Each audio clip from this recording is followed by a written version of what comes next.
Welcome to Sweet Life Beat Life. We hope this video helps. In this video, I will explain how to edit website links. First, navigate to the web page containing the link you want to change.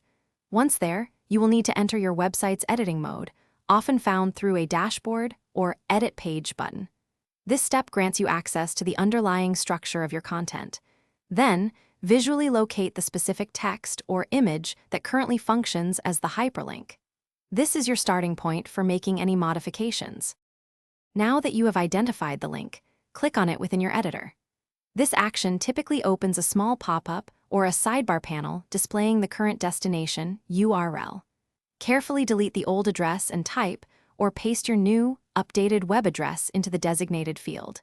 It is crucial to double-check the new URL for any typos or errors to ensure it directs users to the correct page. This step is vital for proper navigation.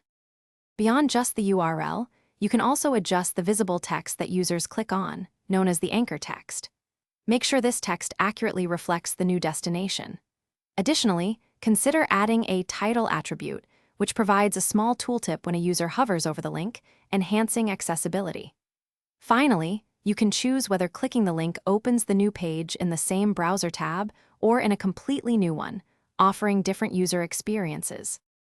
After making all your desired changes to the link, it is essential to save your work.